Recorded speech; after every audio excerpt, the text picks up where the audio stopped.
waayahay sidee ayay abaaruhu u saameeyeen wax soo saarka beeraha gaar ahaan beeraleyda ku tiirsan webiga Shabeelle wax soo saarka beeraha waxaaba caday kugu filan adiga dan leeyahay waxaan jeclahay inaad tahay ninka soo jeeda Hirshabeelle qaybtaad ka tahaadaan aqoon ku malihi laakiin waxay la tahay webiga ayaa kugu filan webiga Shabeelle dhexe ku yaala hadaad sawirto waad arki kartaa dhalinyarada ayaa banooni ku dheesha saacadaad rabtaad heli kartaa sawirkiisa marka day wax soo saar hadda roob haduu 3 sanadii oo waxa la yiraahdaa fasl jafaaf sanawaat jafaaf aan ku jirnay haddana webiga guran yahay wax soo saarku waa boqolkiiba 10 dad waxa arkayay caagi iyo garaafooyin inta qaada yaayadoo kala ugu fuuday godadka ku shubayo ku waraabayaan arkayay sababtoo haddii dadku ay helaan biyo ku filan ama webiga naqdaano ama roobka oo ilaahay nasiiha adigu roobku ka mid yahay mataqaana dadku markaa sacabay gilahay wala kuwaas xataa wax tabcala laga shaqaysanaha waayahay ma jiraan cabsi laga qabo macluul baahsan haddii roobka uu dib u dhaco haddii uusan bisha maarso ilaa abriil xataa dadku inay gaari karaan ma hubo horta ilaahay baa haayo dhibaatada laakiin waxaan isleeyahay dhibaato macluul ayaa dhici karta horta dhimasho xag ilaahay ka timaadaa baahi iyo dhirigmidna looma dhinto laakiin macluul baahsan oo lagu ciwoobo oo kuwa hadda xilka raadaaya iyo kuwa hore u haysta jira intaba fadeexa ku ay imaado marka waxaan u sheegayaa dadkaasu siday adduunyada u rabiyo maali waa soo jeedaan halka qof oo fikirkooda ka duwan weerar ku soo qaadaan laakiin ta aakhira ayaa ka muhiimsan adduunyada waxba tarimayso marka hadda dadaalan leh waayahay maxay yihiin caqabadaha hortaagan in gargaar degdeg ah la gaarsiiyo dadkan abaaruhu ay saameeyeen caqabad hortaagan hadda anu maba jirtaan isleeyahay waxaa ka mas'uuliyadda rabbi saa jirto hadday ragga dhalinyarada tahana waa lagala hadli karaa oo waa la geyn karaa wixii loo dhiibo dadkaasoo lagu sadaqaysto anugu hay-adaha ma ka hadli karo awooddaas malihi laakiin shakhsiyaadka inuu wax sadaqaystana xaggana waa la geyn karaa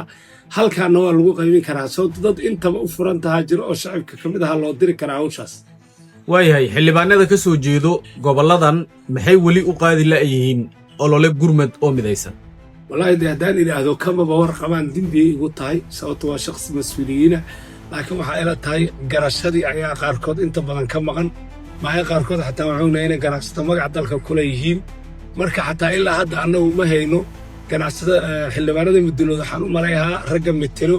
waxaan u malayahaa inay yihiin 12 haddaana qaldanayn 9 beesha abgaala iyo 3 walaalaheena nolol dhasha ah 12kaas ilaa hadda xataa nin anigu waxaan ka hadla ma hayno aniga iska caadiyooda iska maskiin oo lugeeya ah waxa aan garta ilaa hadda xataa nin garta kuma jirin marka taasaa noo cadday karta waxa inta ay la egtahay garaadkooda iyo dadnimadooda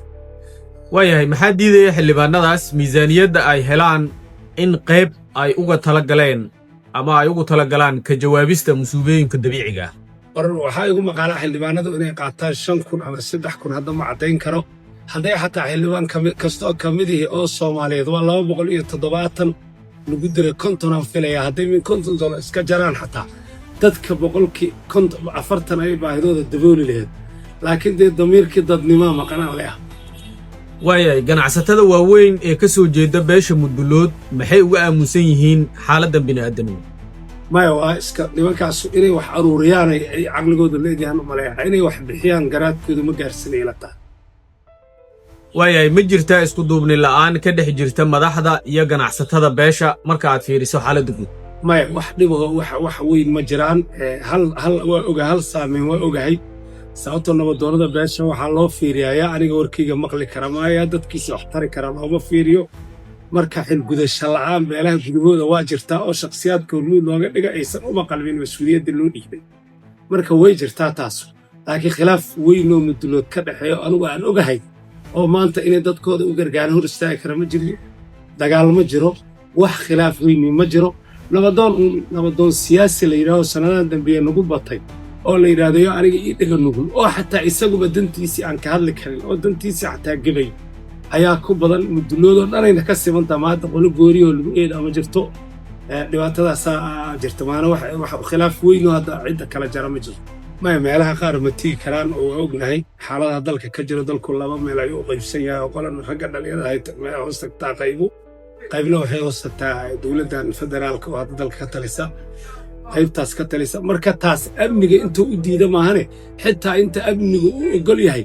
mataqaanaa isheeg xataa wax kama qaban bal iska daa intaas kale magta adiga iskama dhaaf laakiin intay ayagu awoodeen inay booqdaan ay mataqaanaysan tiginba marka ama maamul goboleed ha noqdo ama maamul dawla ha noqdo waxaan leeyahay mas'uuliyadiina waa gabadteena Allah idin tusaan leh waayahay ganacsatada iyo qurba joogta beesha Mudulood ma abaabuleen sanduuq gurmad oo rasmi ah ma laakiin hadda leeyahay bal isku day haddaan idinku gara weydeen haddaan anigu idin sheega bal hadda isku day aan leeyahay laakiin hadda kor wax la sameeyo jirto sanduuqa gurmadka waxaan leeyahay horta cidda loo dhiibaayo anigu horta ma ihilin hadda inuu mas'uuliyad qabto u diyaara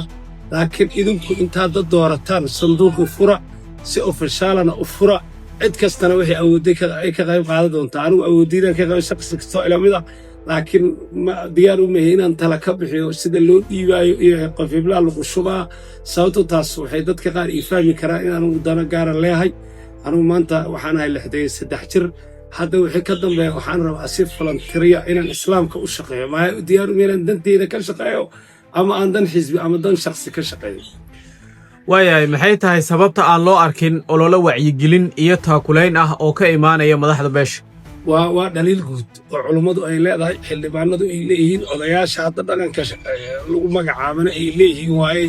cid ka hadashayo ma jirto nabadoon guud mid gaara mid mayduuga intaba ninka lama jiro anuu shakhsi caadi ah oo isxilqaamay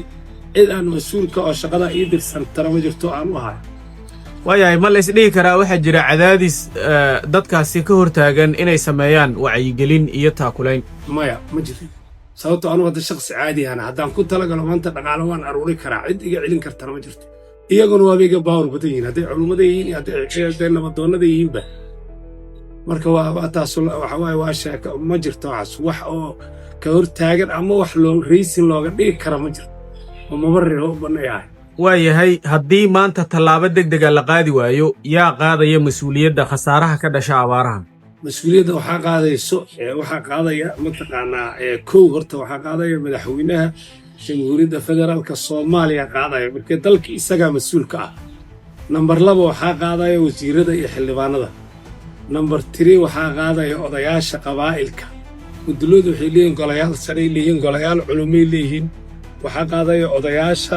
waxay heeday culummada baarlamaanka wasiirada iyo madaxda dalka oo madaxweynuhu ugu horeeyo culummaduna waa ka mid iyo odayaasha dhaqanka oo hadda cidda metela si kastaba ku yimaadeen maxay tahay fariintaada ku aadan beesha Mudulood waxaan leeyahay beesha hurdada ka kacdo dhammaan hawiyo dhan inay hurdada ka kacaan Soomaalidu inay hurdada ka kacaan Muduloodna especially waxay degan yihiin madaxda dalka iyo qalbiga dalka dhaqaale ahaan anigu hadda Nairobian tagay South African tagay waa niman dhaqaale leh oo rag dhaqaale ay ku jiraan xamarna waan aqaanaa rag badan oo hadda aan magacooda sheegin Ilaahay wax siiyo anigu waan aqaanaa jirta marka raggaas waxaan leeyahay hal la dadaalo oo maalinta aakhire wax loo baxsado oo qardi ka fiican qardi oo Ilaahay xaqiisa loola baxa ma jiro oo mataqaanaa ka faa'iido badan marka dhinacaas dhaqaalaha lagu bixiyo ayaan leeyahay maalka iyo dahabkana in la kaydsho Ilaahay nooga digay sababtoo Allah subhanahu wa ta'ala wuxuu yiri walladina yaknizuna adh-dhahaba wal fillata wala yunfiqunaha fi sabilillahi fabashirhum bi'adabin alim marka dadka Soomaaliyeed iyo dadka wax bartay way yaqaaneen ayada fasirkeeda haddaan inaan fasiro uma baahna marka waxaan leeyahay waxba yaan maaragtay wax la aruurinin filla iyo dahab waxba tirimayaan maalinta aad dhimato karfan cadaa lagu gelaa boqolka maleeysta iyo ka aan shilinka haysan karfan cadaa la geli doonaa marka maalinta aakhire wax ula baxa akhribada xaqa idin kulana waxaan leeyahay ku baraaruga dhibaatada haysta